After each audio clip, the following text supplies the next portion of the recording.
That's right. Now, we all know cramming's bad, but we're all going to do it. But if you're looking for a better solution, come on down by Starbucks, where I know you're going to be going, and go in past Gregson down into the basement where Class Plus is. Now, they can help you with your academics. With coronavirus causing the campus to close, students lost access to the Hyper. But for students that worked out 6 times a week, this was an issue.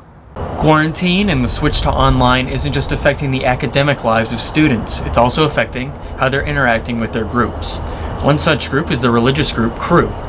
As Fayetteville is one of the main population centers in Arkansas, we may not know how rural Arkansans are handling the coronavirus.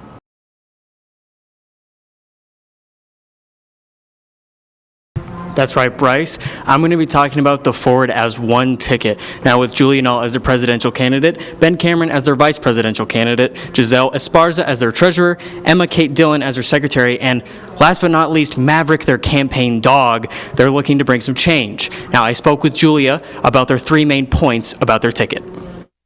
We want to impact, empower, and transform the University of Arkansas. We're going to create an impact by making an alcohol amnesty policy that's inclusive and easy to understand, because students should never be afraid to call 911 for somebody who needs it.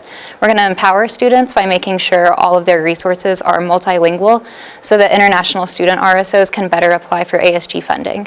And we're going to transform the university by fixing ASG's relationship with RSOs to make sure that we are a cornerstone that people can build off of and that we're not speaking over other organizations. Now, along with these policies, they also want to do things like increasing the sustainability of our campus as well as repairing our Senate. Now, if you want more detail into that, you can check them out at Forward as One 2020 as their website and their social media. But I also asked Julia what the common student should be thinking about when they're choosing who to vote for. So our policies impact every single student on this campus. Alcohol abuse is a huge issue on all college campuses, and we really feel like our alcohol amnesty policy is going to affect every single person here, because even if you've never had an issue with alcohol, you know someone who has. Now, with Dixon running right through our campus, I'm sure that all of us are very accustomed to the presence of alcohol here. Now, any student, including minors, should not be scared to call 911 for people who desperately need help. Now, any students looking to vote can do so March 2nd through the 4th in the Union or Mullins. Reporting live for UATV, I'm Justin Liddle. Without a gym, I was like, I need to find a gym ASAP, because going to the gym's a big part of my life. Kyle goes to the gym 6 days a week, so losing access to the Hyper wasn't easy. I respect their decision, honestly. I thought they were going to close a lot sooner, given that they had online classes coming in. So, I mean, I respect their decision. Ozark Iron is one gym that has kept its doors somewhat open during the coronavirus pandemic. So what we've done is just shut it down to members only. Obviously, people are still welcome to come sign up, but no day passes, and just trying to keep our gym fam happy. Only about 10 people have come from the Hyper closing to sign up. I think it's good that they're not doing day passes and having people actually sign up for a membership to make sure that they're dedicated and want to work out here. Chris Moreno moved to Arkansas recently, but had to find a new gym after his closed. The gym's closing down. How do you think Ozark's handling that? So far, pretty good. There's still members in here, killing it, obviously. That dude did, I think, $495 on squat. I know I'll still be coming here, even though the whole coronavirus thing is going on. Ozark Iron is trying to make sure gym goers feel as safe as possible in reference to the virus. Just upping our cleaning, putting more spray balls out for our members to, up their cleaning as well, and just doing everything we can to keep the gym as sanitary as possible. Having anxiety is a normal thing, especially for us college students. However, with coronavirus, a lot of people's anxieties are getting increased. Students are not losing access to CAPS, however. We are still able to use their services through the online. Now they offer, their normal scheduled meetings, but you can do those through Zoom calls or something like that. And you can also be doing these coffee Zoom calls from Monday through Friday at 10 a.m. for an hour. And students can just drop in. You don't have to have a camera on. You can just be there and just trying to enjoy some time with other people. And you can be asking questions in the chat and just talking. Now, another thing they put out is an anxiety workbook. Now, this is a long thing, and it's telling us a lot of ways that we can be dealing with our anxiety, as well as giving us tips on how we can be, better using our time now that we have this coronavirus that's taking over our lives. But every student is having their own little time with it, and I interviewed my roommate, Peyton Mattingly, and I asked him how he was handling this new online class.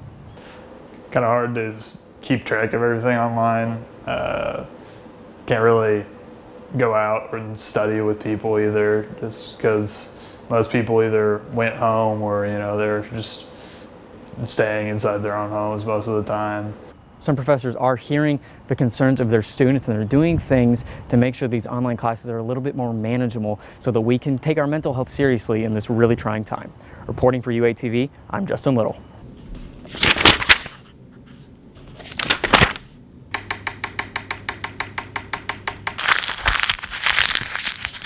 If you're a student, these sounds are probably familiar. The sounds of frustration. I always wait until the day of or a few days before to study. How does it usually work for you? You know, honestly, kind of okay. In that, he's not alone. On Instagram, I polled students asking if they crammed to study, and the majority said yes. However, students looking for better study methods can use the Class Plus service for academic coaching, tutoring, or writing help, among other things. So about 70% or a little bit more than 70% of the freshman class use our services, and then of course we see students from sophomores, juniors, seniors, and all the way through grad school as well. During the fall semester, there were over 51,000 recorded SI attendances, as well as over 250 tutoring and coaching appointments, among other things. We've got classes in here. We've got tutoring carols over here that, again, are typically pretty busy. Our peer coaching office in the back, you can see one of our peer coaches that's sitting right there preparing for one of her students. We've got a couple more classrooms that are down further towards the front of the building. Tutoring helps me in a lot of different ways. First of all, I get to practice Japanese vocabulary like I am now with Nakamura sensei. Because I would just say mirareru, but that's not it. Okay. What? Can I get it? It starts with ka. Starts with ka. I think this was one of the ones that I bombed. Many students choose Mullins as their place to go for studying away from distractions. One such student is David Fortner, a sophomore computer science major. When I didn't have anything to do, I'd kind of like go up there to study, basically. Fortner said he liked using the library's upper levels because of how much more quiet they are. But due to the Mullins library renewal, David and every other student will be unable to use the third or fourth floor until summer 2021. I mean, just based on that poster over there, it says summer 2021, which it's like over a year, isn't it? Which I'm not super thrilled about. Students looking for more quiet areas can look to the first floor as well as the reading rooms located on the main floor. So we're in the stairway on the west side of Mullins Library, and as you can see, level 1 is still open. You're welcome to go down the stairs. But levels 3 and 4 have been blocked off due to the construction. More students are studying on the first floor than ever, probably, because you walk into the library, you think you're on the ground floor, and I think level 1 sometimes gets overlooked, but we have so much seating down there, it's relatively quiet. During finals week, students will be crowding into the 2 available floors, and some aren't excited about it. My God, no, I didn't even think about that. Oh yeah, I think finals weeks are just going to be hell. That's right, Sean. Students I spoke with in the station said that they were not pleased with how the station smelt. Now, some of these students raised concerns on Twitter, where UA management did reply, saying that they were aware of the situation, but they weren't sure how long it would take to fix. Now, with the bad weather and the unpleasant smell, students found themselves in a bit of a rock and a hard place. Definitely don't really want to wait inside because I don't know who wants to wait around somewhere where you're uncomfortable and it smells weird. So I've had to wait outside, but it's been rainy and really cold, and so I'm either uncomfortable inside or I'm uncomfortable outside. Now, management did say that it was most likely because a pipe had become detached, and they weren't giving the specifics into that. Now, while the smell has gotten better over the past week, more still needs to be done. Reporting live for UATV, I'm Justin Liddle.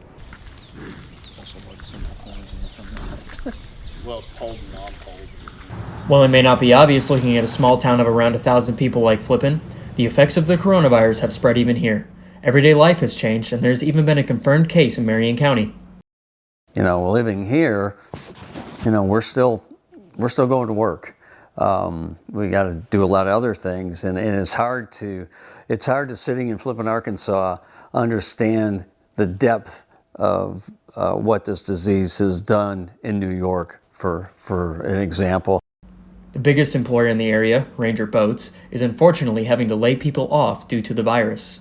Because there's a lot of people that no longer have jobs. The jobs have been taken away from the area completely, and there's no place for them to be employed even when this is over. So they still have their house here with no job. This is going to hurt Flippin if this continues for too long.